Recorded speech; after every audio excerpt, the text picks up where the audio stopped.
Hello.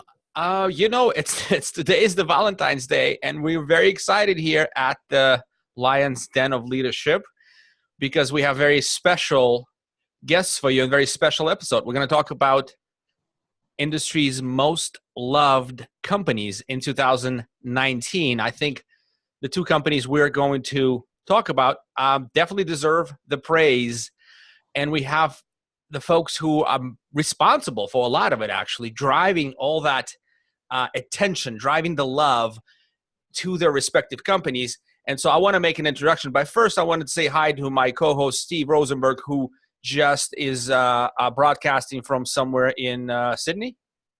Yeah, Sydney, Australia. Sydney, just make sure it's not Sydney, Minnesota. Yes, correct. I don't know if there's Sydney, Minnesota. Is there? It could be. You never know. It could be. There's a Sydney, Nebraska. Oh. Is it like Springfield where there's one of those in every state?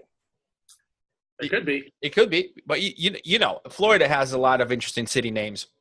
But, yeah, anyway, so Steve is in Australia, but that's okay because we're going to have a good one for you today for sure. And let me introduce our guests, and then we'll dive right into the topic. The first guest, I'm going to say her name is Drea.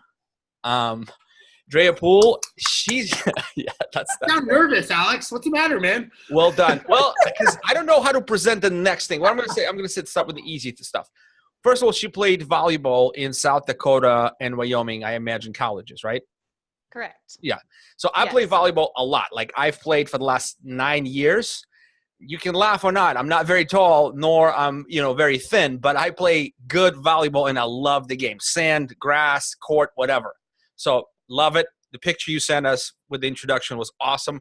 Maybe we'll have it in the show notes if Steve's technical team can figure out how to embed images. we'll see. But here's the next thing I'm gonna say about Drea. This one, kind of a little baffling to me. She says that her plan was to always have my own business, AI in the cattle. Now, I'm from Silicon Valley, and AI here is a big, big movement. It's artificial intelligence. And, if you have that on your resume or if you have that on your pitch deck, you get in millions in funding. Drea, what's AI in your case? So honestly, coming from Wyoming, I never knew AI was for artificial intelligence until I moved down to Texas, because growing up in Wyoming, AIing was always artificial inseminating cattle, which I was always going to have my own business for. My dad and my little brother had a whole stock trailer figured out to where I could go mobile and AI cattle. So that's fantastic. So Drea is our first contestant. Let me just talk a little bit about what I know from what she's able to kind of put together for her company that she represents here. One of the loved companies is Property Mail. They solve maintenance, from a digital perspective and help property management companies just kind of make sense of all of the probably most difficult part of the business, right? Streamlining, organizing, and helping them get actually good reviews on the tail end of it from the tenants who receive good service. But so you started it with Property Mail just a year ago, right? A little over a year ago. Yep, January 15th, 2018. Wow. It'll be a day I never forget. That's fantastic. I mean, the way I see and the way you show up in social media and conferences, like as if you've been working there for as long as it has existed, probably like 3 years. I don't know. 3 years is long in tech companies, but yeah. It's, there's more to it. I mean, I know we'll probably hit it up again later on down the road, but people who do know that the CEO is also my brother. So technically I have been knowing what Property Mail has been doing and from the start. So it does feel even like, to me, I've been here a lot longer than a year. Yeah. Knowing and doing, two different things. So you're a doer. And that's what we're going to explore today and find out how other business owners like Steve and I and our listeners can copy some of the strategies that Ray and Thad employed to get you two wonderful human beings to represent their companies so well. Steve, you want to introduce our second guest? She can't wait. Absolutely. So our good friend, Ruth Rossbach. I get it right, Ruth? You did. Great job. Awesome. So this girl, I got to say, I only met her maybe a month ago, but I had virtually met her quite a while ago from conversations and just being tagged and stuff and already knowing who she is by not even knowing her. And, obviously very, very competitive person, which will prove very worthy later. But I mean, this girl's swimming at Rutgers, Olympic trial team, not once but twice. Is that right? Or you were close to making? I just missed Olympic trials twice by hundredths of a second. Once when I was in college, and then once after I took an 8-year break and then came back to it. Right, and when I was in college. Yeah, that's amazing. Mom, you have a 8-year-old boy currently, right? Yep, 8-year-old boy. And then you're involved still in the swimming arena. Is that correct? That is correct. So I'm also the president for Raleigh Area Masters swim team in Raleigh, North Carolina, which is one of the largest adult swim programs in North Carolina. And we're also a nonprofit, so we do a lot of work with adult learned swim programs and intercity kid swim meets and whatnot. So still heavily involved, and I love it. And I still swim to this day. Okay. And then how long have you been with Filter Easy for? It'll be 2 years on April 17th. She's got a year on Drea. Interesting. Yeah. I have a few years, Andrea. I have a few years. Let's be honest. No, I'm kidding. Now, here's what I find interesting, though, Alex. Now you have both of these ladies have very barely. I mean, I think it's safe to say, been in this industry in a very short time, but have made a very, very large impact. I mean, I would say most people in this industry and social media, they know who these girls are, but they also know what their company does. So, I think what you're seeing, in my opinion, Alex, you tell me you're the marketing guy, is that people resonate more with the personality of the people, not necessarily with the company. So they don't want to see the CEO of Coca-Cola. They want to see what the CEO of Coca-Cola does when he goes home. They want to see that kind of stuff. And I think that's what authenticity, represent face, humanizing the brand is the way Jordan would say it, because, he likes big words. He does like big words, yeah. Putting your face on a company, to me, is just as good and just as descriptive. But you're absolutely right. So let's dive into it, Steve. If you don't mind, I queued up this question because I want to know, and our audience is on the edge of their seats right now, because I want to know what drives you, right? Clearly, both of you are extremely passionate for your companies, for what you do. You put in your heart and soul into it, and you're good at it. Ruth is #1 salesperson for the year for Filter Easy, and they have like 60 salespeople, right? We just have that much of a presence that it seems like it's 60 people. Oh, I think maybe we've got, and I don't know the exact number right now, I think we have 10. 10 is still top 10%. All right. And Drea is #1 because what? You're only one of you. You're knocking this out of the park. They don't need any more because you sell more than they can build. Yeah, no.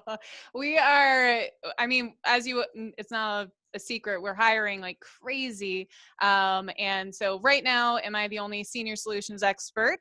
Yes, but we are hiring fast. I'm excited. Nice, fancy. So yes, #1. Awesome. So what drives that passion? What I want to know is, why do you care so much? Let's start. Well, either one of you ladies, choose your turn. But why do you care so much? Okay, well, I'll go.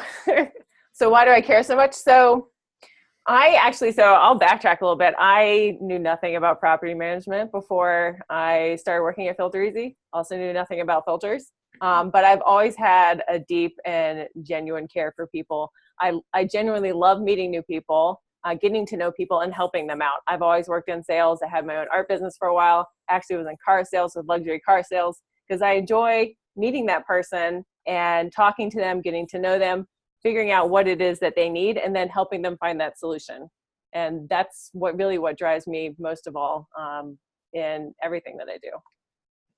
So you love genuine love of people. I got it. Drea, what do you have to say? What is your passion? Okay. So, I mean, honestly, I love to work. I love coming to work. And especially with this job, I mean, it's a whole new level. As Ruth and I actually never knew anything about the industry myself before coming in, and it was a whirlwind of research and reaching out to people and learning more about it. But I love solving people's problems. Like, I'm a debater for a reason at heart. Like, I want to get to the root of the problem, and I want to help you solve it. And so as some of you have seen, like the Facebook Live post I did January 17th, because I forgot it was 15th for a year, I actually have done a lot of jobs before this one, and none of them have ever had the fulfillment and the excitement that this job provides. And so the love for coming to work is because of the job, and I get to help people. So I got to, on that note for both of you ladies, I'm curious because you guys are both sports people, right? You guys grew up in sports, playing sports, and I'm a big sports person. Alex, I don't know if fishing is considered a sport, but we'll say it is. But I know you do martial arts, Alex. But do you guys think that is part of what drives you, that competition? Do you think that because to me, that is the drive. I hate losing. I hate coming in second. But now you guys are competing in an industry that's a male-dominated industry, right? So you guys have another thing that you guys have to not really prove, but it's that what makes it more fun. Yeah, it's a competition, right?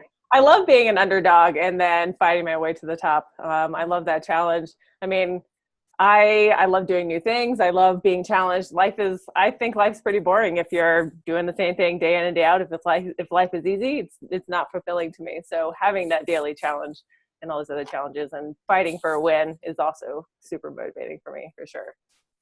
Yeah, and I mean, coming from the volleyball world, like always thinking about going to practice, and you always had to give your best. Like I was not the best volleyball player out there, but because I worked hard, because I talked really loud, like I am into this microphone they have to hold up to my mouth.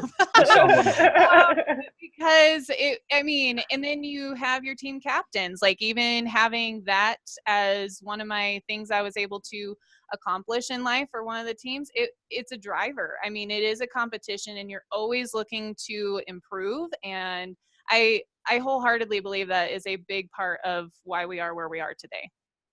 So let me hang on a second, Alex. Let me ask you this. So when you guys get a no, right? When you're talking to someone and someone tells you guys no, how do you counter that? Like, obviously it's a sales process. And I'm curious how you guys counter that. And do you guys know on average how many no's you get until you get the yes, whether it's a soft touch of an email or something, but do you guys track that? And what is that average?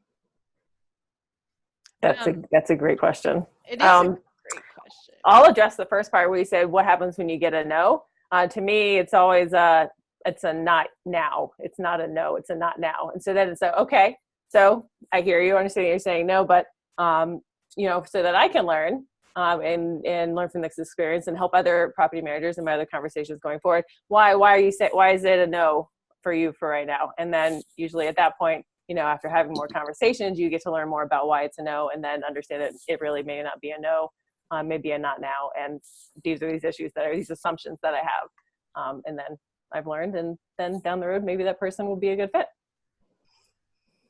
Did I answer your question? I feel like I just started rambling. No, you did.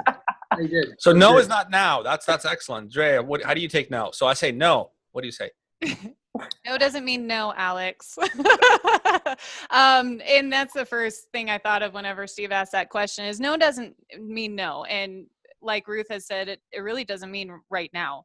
I know for a fact that with our system, we can help. And if you're the right fit, like there's only a matter of time before you come back to us. And it all depends on the situation. It all depends on where that property management company is at as to how long that no is a no. But there's never a time that because somebody says no, that I'm not touching base with them later on down the road. And because it may just not have been the right time. And we track it in our system as marking it as bad timing, and then essentially creating a task to follow up with them later down the road and see where they're at that time. And many times we reach out to them and they're like, so glad you reached out to us. Let's talk. So. And I've always learned that no, when somebody says no in general, they're just not seeing the value for what you're asking them to pay. So it's a value proposition that maybe they don't have a pain point associated with that. Because I mean, look, if somebody told me I'm going to sign you up for filters I'm like, I don't need that. There's no reason for that. But then you got to sell them on the value and their pain points, and all of a sudden what the cost of a new AC could be, and all the other stuff that goes along with it. Now you're going, well, shit, I didn't know I had a problem, but maybe I do have a problem. You're able to show value. Same thing. I mean, Property Meld is such a no-brainer from a property management perspective because, that's the bane of your existence sometimes is dealing with maintenance issues and communication and coordination. So I can see both of those. Yeah. I'm sorry. Did I interrupt you? No, you seem to want to dominate. Go ahead. Well, you do. I like to win, Steve. So to touch on that, and we may touch on this later, about how, so I like to take and we all do here at Filter Easy, like to take a real consultative approach where we're learning more about the person we're talking to, and we're learning more about their business to see how we can actually help them. So we actually don't get too many no's because we've had so many conversations beforehand to find out what's good timing, how their business operates, and so that later on we can get to a point when it would be a yes and know when that yes will be, so we can get to that point. Right. But Ruth, you guys are more of a profit center for the business, right? Revenue center. So, and this is what I was thinking, like, why are these guys so passionate about filters? Like, is this all artificial, another AI of some sort, not insemination, not intelligence, but artificial interest, right? I could be, because you can see all these Filter Easy guys pretty happy with their jobs and where they're going and excited about the company. And you obviously is part of that group. But so, and I'm like, why get so excited about filters? But I think I'm getting this. It's the solution, right? I mean, it's the solution you're excited about? Yeah, it's absolutely the solution, but also the people that we're helping, because, air filters is not that sexy. Whenever somebody asks me what my job is and what I do, and I tell them, they're like, meh. I'm like, yeah, I understand. Air filters isn't the sexiest, most exciting thing, but the industry that I work in, the people that I work with, and the people I work with, not just at Filter Easy, but within the industry, other vendors and property managers themselves, they're really great people, and we have a solution that actually helps them. So. And I mean, coming from my end, we get to sell something that helps people, and on the contrary, I mean, fixing maintenance is totally sexy. But in all reality, we're making a change for the better. And even, my job is exciting. People ask me what I do, and I'm all like, it's not just hey, I sell a computer, software system. It's nothing like that. It's hey, like, I fix the way maintenance requests are placed, and I make property management lives better. Like it's all about how you look at it. And even if your job isn't that exciting, it's all about how you can help somebody in every job, just as Filter Easy's doing. So yeah. And I will also say we're not just helping property managers with Filter Easy, because yes, we do act as a profit center, but we're actually generating behavior change in tenants. They're actually changing their filters, and so they're seeing energy savings, better indoor air quality, better health. And then also the owners love what we do because it extends the life of their system. So what the solution that we offer actually is a win for all three parties. And we love that we're able to provide Guys, what you do is boring. I'm just going to say. Both of you. How is it boring? How is money boring? Here's how I think. Because I've been around NARPM, and I'm going to say it, I don't care. Because, a decade. A freaking 10, like literally it was like 10 years and 2 months, Steve. It's like ridiculous, right? 10 years. I've seen a lot of companies come and go. A lot of them come and stay. And very few of them are this excited, are able to find that kernel of excitement and sort of cultivate it in their teams and employees. It's a very unique skill set. So Thad has it. Ray has it. What do they have, girls? What do they have that our business leaders who listen to this can maybe rekindle? What do they do? So I will say that we all at Filter Easy have a genuine love for what we do. For me personally, I have this quote, work is love made visible, that I live by and have been for the past years when I came across it. We as a company, at least twice a year, we meet together at the beginning of the year for our sales kickoff. It's a couple of days. We all get together, we crowdsource wisdom. We reflect on the previous year. We reflect on what we want to do. We reflect on what we're going to do going forward and how we're going to serve. And there's a lot of genuine love in that room that happens. And then we meet again in the summer for Filter Easy University. So we have a lot of communication and love for each other that we think reflects in how we deal with people and in the solution that we provide. And I can tell you from the property meld side, like in all reality, I think it really starts with the culture and the atmosphere that Ray has really created in the office. And we have, you know, all of these big things that we look out for in each other, the humility, the loyalty, the agility, the integrity. Like, we have grit, and people genuinely care here. And it's fun. It's fun to care. It's just like, you know, taking it back to the sports mentality, like, you play volleyball. It is so much fun when you dive for every ball possible, and you may have gotten that ball up and it was a reaction that you never thought you'd get to, right? And so being able to bring that back into here of sitting there saying you do everything you can is 10 times funner to be able to, if funner is a word, Funner. that's a win on a podcast. But it's 10 times more fun to be able to do your job that way, and just the atmosphere and the culture that they've really created to have a killing mentality when it comes to the sales side is huge. And so they're only fueling the fire every day, and that's why everybody loves coming back to their jobs on a daily basis. And I mean, what motivates us to be able to do that? And I can tell you it's because we legit love how happy our customers are. So you may think our jobs in all reality may be boring, or what we do is boring, but how our customers love the fact that we make their lives easier is really the driving factor, I believe. Well, let me just say, since I've got the property management company, and Alex and you guys both are vendors, property management is boring. So let's just start with that. I feel like the property management sector is like the average Joes in dodgeball of the real estate world, right? We're kind of like the trash men of the industry. Nobody really likes us, but they need us, right? So what we do in general is not the most sexiest thing in general. So you guys are coming into an industry that is kind of boring in general. So I think that it's one of those things that we just all have to accept the fact. Now, it's a necessary industry. I think it does great, and I think there's a lot of revenue, and there's a lot of way to help people and everything, but it's not the flashy sales, you know, you're going out to sell a luxury home or something like that. But let me ask you, sales are sales. So let me ask you, how does your leaders, how did they kind of transcend that to you guys? Because you guys kind of walked into an established industry. You guys are coming in as vendors. You're trying to basically sponsor and get to know property managers. And I don't know if it's a warm welcome or cold welcome when you meet them or when you offer your services. How do they kind of coach you guys through that? Because it's a little bit different. I mean, I know sales is sales. I get all that. But there's a little bit different in this industry. Do you guys agree with that or no?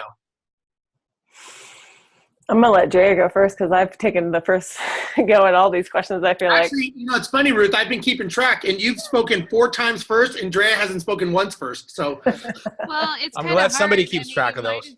Yeah, I mean, priorities, Alex. But I mean, I'm just trying to help you guys out. We could be talking over each other and then, oh, sorry, no, you go. No, please, you go. Like, I don't think that we're that kind of person. Yeah. We have the power to shut down whatever microphone we choose to, and that's fine. Good. Noted. So now I don't even know what the question was. Thanks. The question was, is part this of my industry plan. different? How different is this industry? And what does your leader, and this is what I want to know. Maybe I'll modify Steve's a little bit. Steve, my apologies. Feel free to interrupt me. But I want to understand exactly what is the tool set, what is the toolbox that you are being handed in order to operate, to do your job better, in order to make the introductions, in order to make this grumpy property manager smile a little bit and get a high out of it. What is that toolbox? Our audience is on the edge of their chairs.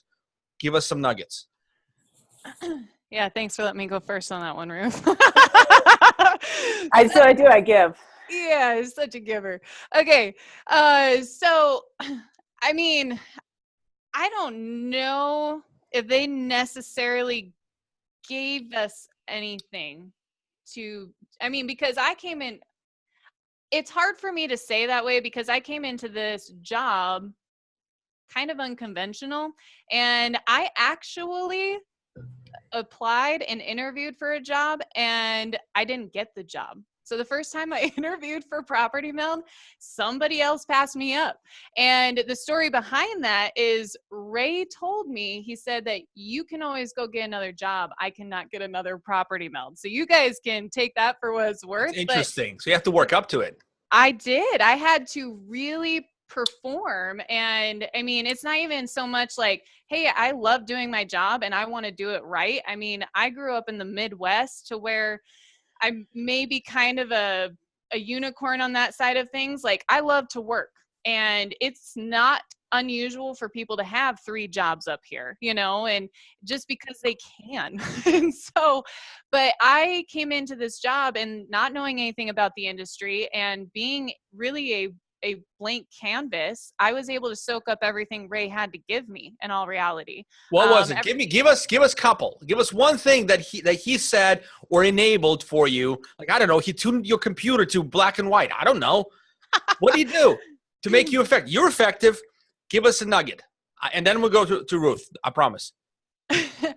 Well, I think in all reality, he gave me the confidence that, hey, this product does what it does and we do it right. And it's a no-brainer. Okay. So you can work off of that, as you know, and it may just be my personality, but you can work off of that and be confident and, in a sense, kind of cocky, and to be able to go out to people and talk to them for the first time and sitting there saying, I got you, right? And so you get that smile from that person. But at the end of the day, what he gave me was the confidence. He gave me the opportunity to trial and error. Like, just because I make a mistake, he didn't rag me for it. He didn't get on my case for it, right? Like, he gave me the opportunity to make those mistakes as long as I'm learning from those mistakes. And so that gives somebody that confidence to be able to continue trialing and erring and improving. And at the end of the day, as long as you're willing to learn, you're going to be able to soak up all the knowledge you need in order to be a successful salesperson. That's my thought. That's great.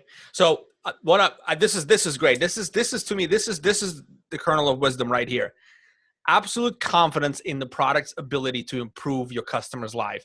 Unquestionable, unshakable. And the owner of the business steps in to those shoes and ensures that everybody's excited about this, because, you know, every business has problems. Every business has problem customers. Every business has complaints. Phone rings. Sometimes it's a bad tenant, right? Or bad owner, or bad property manager, or whatever the case is. But that absolute steadfastness in the product, and also allowing you to fail forward, right? Fail, because look, I can talk, like I've done this for so many years. I can sit one of my new employees down and tell them everything, like literally in 4 hours. They're going to remember nothing, and it's going to be terrible.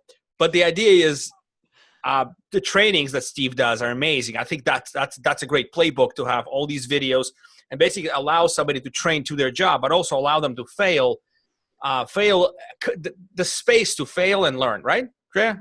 The space to fail and learn without getting slapped around every time. Exactly. And so then it's the atmosphere. It all goes back to the culture. And then you're willing to take those leaps, and you're willing to try something new, knowing that you're not going to get fired the next day, and knowing that you have that opportunity to grow and learn and be willing to take that. And they're okay with that. The confidence. So I got a question. How are you guys, how do you feel about like scripts and role playing and constantly getting better at being a salesperson? Are you guys believers in that? Or are you guys not? Because you guys are salespeople. You guys are talking. You've got a certain way of doing it. Ruth has her hands up like she's going to attack the thing. I'm not sure. I was stretching. Okay. So anyways, what are you guys' thoughts about that as salespeople? Absolutely. I feel like, and I know this is something that's essential, especially in an industry that's dynamic, is to have a white belt mentality into coming into work every day. Willing to learn, willing to fail, because there's no growth without failure. Learning from those mistakes and getting better.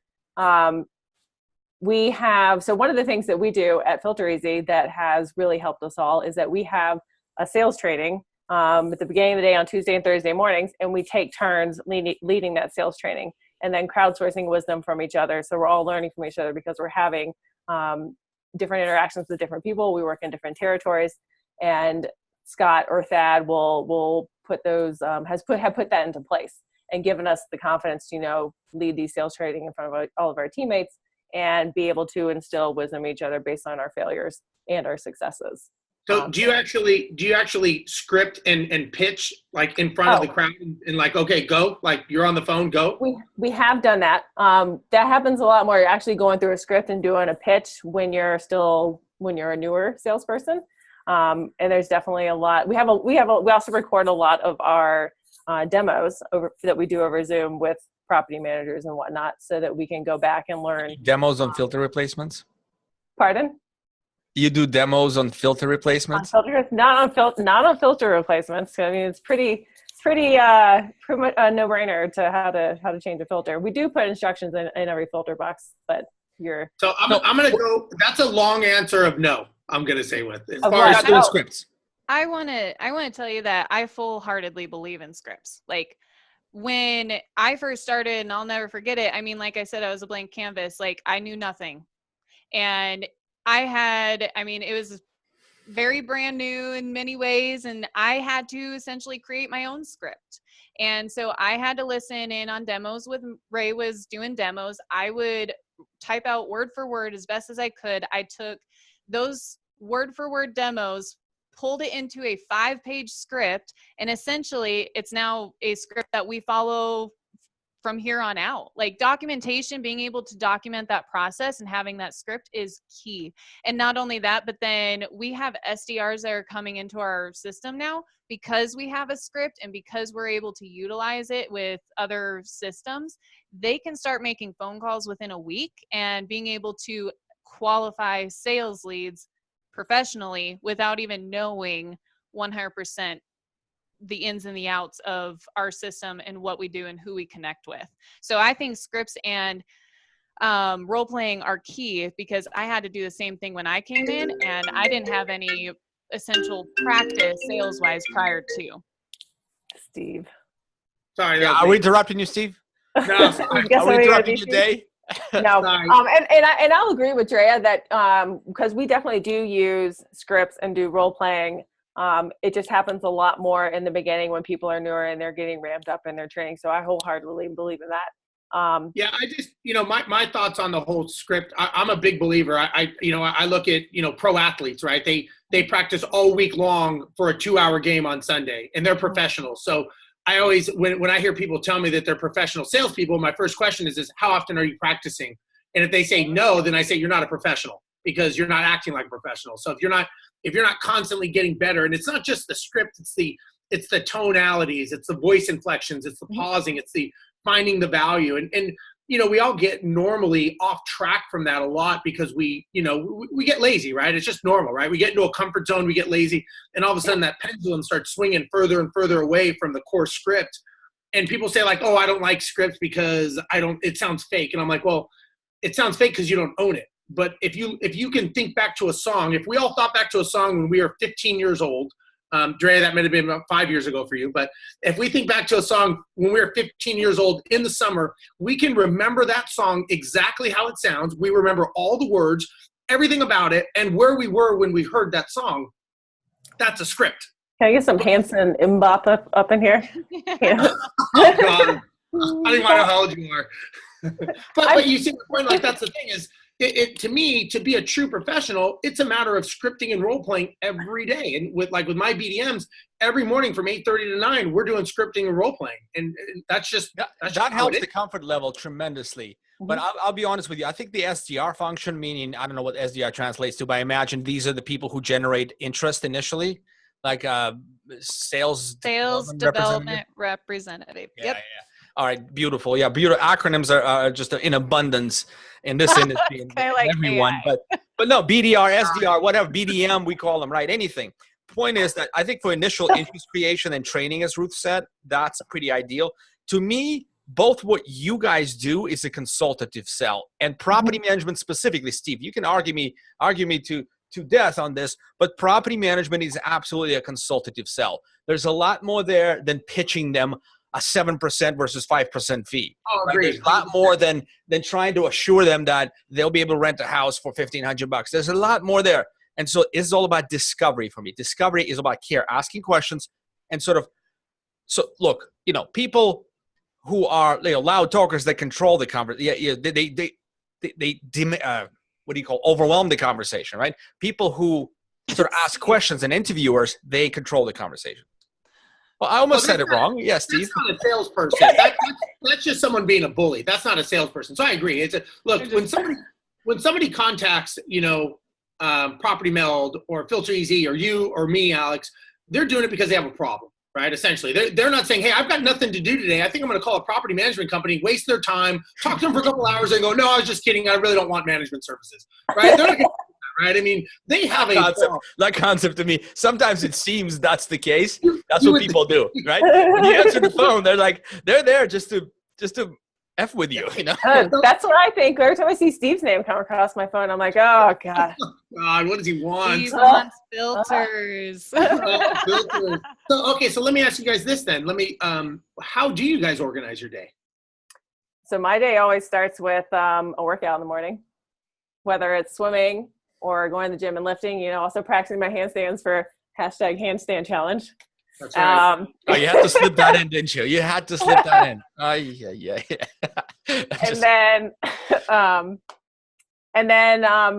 I fortunately, so for me, the area I focus on is mostly Arizona, Utah, Nevada, which is a separate time zone from where I live. So I have a large chunk of the morning where I'm able to look at what my day looks like and look back on the day before and do planning for upcoming shows. And so I have a lot of time in the morning after I work out and get into the office to go through that. I use a lot of tools like Calendly to keep my day organized, to book demos, have people book self-schedule. I use tools, Google Calendar, which I think everybody uses. I use my notes a lot. I also, every morning, have a running to-do list of things I got to do. Of course, at the end of the day, it's much longer than it was in the beginning, and only a couple of things are crossed off, but such is the nature of a to-do list. So let me ask you this. What's your goal on your to-do list? Is it to start from the top down, or is it to look at the most important thing on the list and get at most least important? It's always I always list it from most important to least important. So like selling filters, and then, Steve Rozenberg down here. There we go. Oh, am I at the bottom? You're under filters. You can't even see it. Way down here. Way down. Maybe if he was a customer, then he'd be up here, but he's not, so he's way down here. Yeah, I know. I have a filterless house, I think. Drea, how do you organize your day? So organizing my day, you take it all starts the night before, honestly, because we're lucky enough to have SDRs to qualify leads in order to make sure, from the inbound traffic that we're having, they kind of go through that educational space before getting to me. And so I'm able to actually come in and have a, calendar that's really scheduled out for me, which is really nice. So they do their job, they do it correctly. I'm able to beforehand, the night before, go through and see who I'm going to be talking to, obviously doing any research I need to do on it beforehand to be able to see where their sticky points are, where their pain points are, what we're going to be addressing in the demo, having those notes ready to go, finding out more about their company. And then you go through your day with demos. Anything in between, you're sitting there following up with other people, you're doing your emails, you're doing your phone calls. I mean, personally, I'm a very tactical person. So with all the systems that we have and all of the processes that we're documenting and getting into place, I have a lot of that on my plate as well. So not only just following up and doing sales, but I'm also helping document the sales process on our side. And so we have different, systems that we're working through on that. Our CRM will actually keep track of tasks for me, so that way I can do my calls and emails on a daily basis and get them done and make sure that it's empty by the time I leave. So work-wise, that's kind of where I'm at there. Obviously, you always have the spontaneous, tasks throughout the day. Yeah, like social media stuff, right? That you post. Social media, like I'm still waiting for either of you to mention that. Dre, I'm sorry to interrupt. This is rude on my side, but both of you are like social media mavens. And I haven't heard. Did I miss something, Steve? They organized their day without social media involved. I'm not done yet, Alex. You totally just interrupted me, Steve. I think they do it when they're hiding in the bathroom or something. I don't think they do it. I think they do it at work job time. No, and that's where I'm talking about your spontaneous different tasks throughout the day. I mean, I'm constantly fighting about pineapple pizza and about divorcing or not divorcing my work wife. Oh, and no, you can't do it. It's in a prenup. You can't initiate that. And if, handstands are really worth watching. And of course, I have to work out in the morning because everybody wants to see about the Versa climber. So, and there's things that happen throughout the day. We have people come in. We have, just like today, I had one of the property managers send me a thank you card. Like, I'm going to do something social media on that to not only present their company, but just publicly thank them. And so there's different things throughout the day that are always taking your attention, but that's why you have your task list. And that's why you do your research before, so you can take all that spontaneous stuff out of it. But, that's fantastic, guys. I'm going to say that your companies are extremely well represented by two of you. And, I'm honored to have you on this podcast. Honestly, I knew there's a lot of depth. When Ruth, Jordan and I sat down for lunch, it was kind of like get up and go, take a call and a short chat, but I was really impressed. Drea, it's great to hear that, all of the things that you guys are doing today, I think a lot of people who are listening need to start doing. And to represent their company, put face on your company, make that face smiling face. I just try to have fun at everything that I do, and I have fun with my job and the people I work with, so it makes it easy. It's not like it's a job. It's in the whole everything is social media. You just got to have fun with it. I have to disagree. I feel like social media is a job. And it takes a lot of work and it takes a lot of practice to be able to, have a presence on Facebook. You have your algorithms, you have is this an interesting concept? Is it not? And there's a lot of work that you have to put in behind that. And so being able to come up with content that people are excited about and willing to share and willing to fight about, that pineapple pizza thing, I'm okay if I never get tagged in another pineapple pizza post in my life. But people really resonated and they felt connected and they were willing to just argue for fun. That's important. And people coming from a sales side, people want to buy from people they know. And it just makes your job easier. So having the social presence is a benefit to sales, but I do believe in a small way, it is a job in its own form. All right. Very well said. Enough of all the niceness, Alex. I want to see some down and dirty. I got to say that Ruth is up 6-1 of talking first so far in this conversation. Don't sway the audience, man. It's irrelevant. That fact is not. Guys, don't be swayed by this. Alex. Thanks, Alex. I'm stoking the fire a little bit. So, Alex, why don't you explain what we'd like for them to do here? All right, ladies, it's going to be interesting. By the way, both of you have agreed to this. And so we're not just spontaneously putting you on the spot. You presumably had a little bit of time to prepare. But, you're professionals. And you're professionals. Yeah, it doesn't matter. And really, you don't really do speaking scripts, but we just want to see if you can and which one of you is better. And then depending on how well you do, I'm going to make a little bit of a surprise announcement after the pitch competition. But we have about 5 minutes to finish up. So let's do a quick pitch off. So the idea is 30 seconds. 30 seconds. 30 seconds. You have to fill the full 30 seconds. Okay. I will raise my hand when 30 seconds begin. And I will raise my hand when the 30-second end. That's it. That's simple. If you get like a five, raise your hand when it's 25, so then you can count down, so we know it's coming. Well, I don't know if I can do one figure at a time. I'm not that flexible, but let's do 5 minutes. Oh, not 5 minutes. 30 seconds. 5 minutes. I want to do 5 minutes. All right, now. I don't have that kind of time. Who wants to go first? Guess what Ruth does? Ouch. Let's make it 7-1. Oh. Well, I might as well just keep with the winning then. Whoa. I'll go first. I'm letting you go first to give you a chance. I like that. I'm going to go warm everybody up for you. I'll show you how it's done. I'll show you how it's done. All right, good. So here's the plan. Here's the plan. 30 seconds. You pitch your company well, and we're gonna have. I'm not judging. Instead of Steve and I judging, we're going to have people on the Mastermind Facebook Property Management Mastermind Facebook group to vote, and whoever's done better or has more friends may win. You ready, Ruth? Sure, let's do it.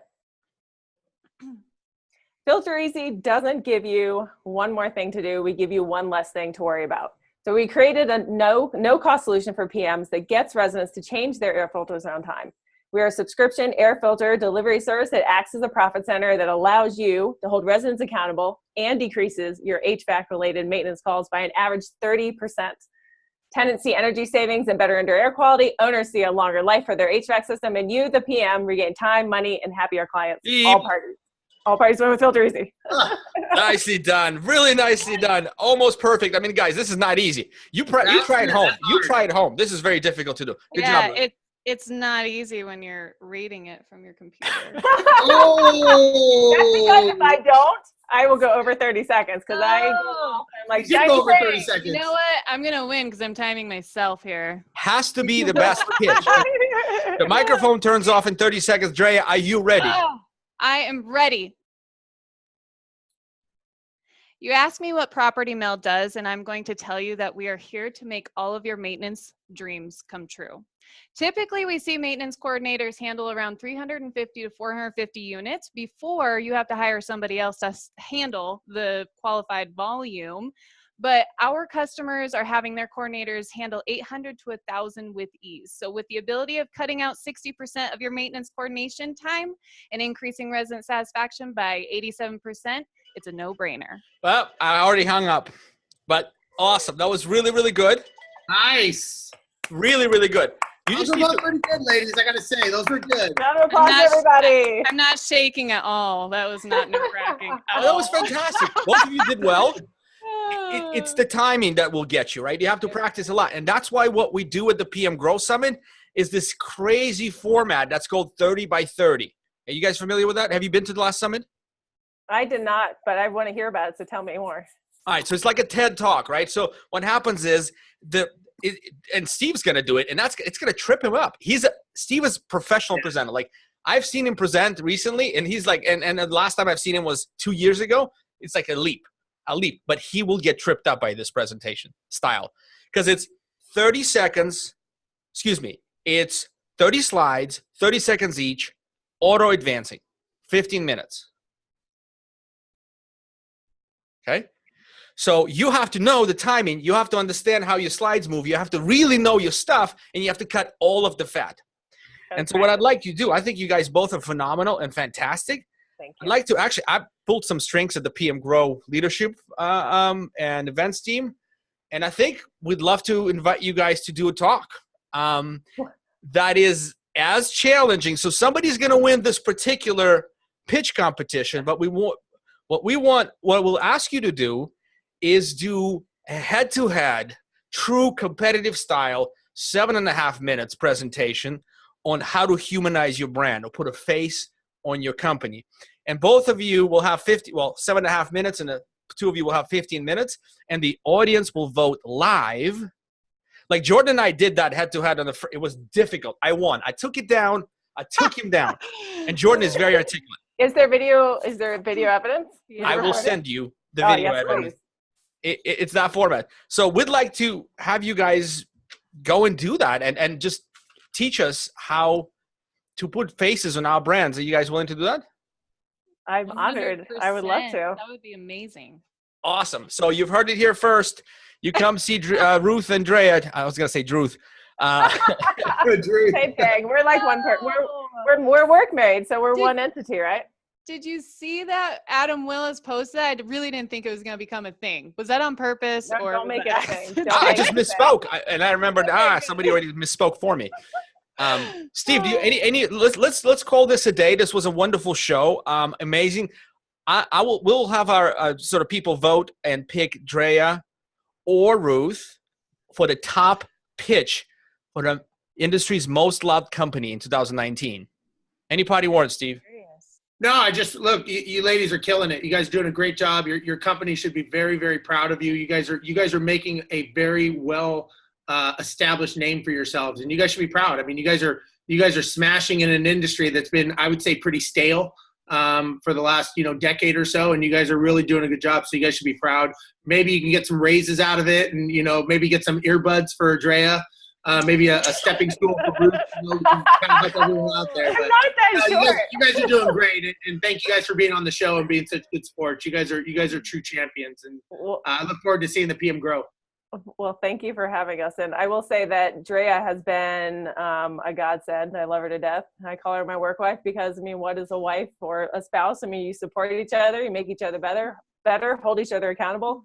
Love having her in my life. So, you know, love she added me on Facebook, and that's when the ball and chain just started. I didn't have a choice. No, I'm kidding. The only thing that would make this Valentine's Day dinner or Valentine's Day better would be is if I could have dinner with you tonight, but that's not going to work. Well, while we have all this kumbaya, may the best woman win.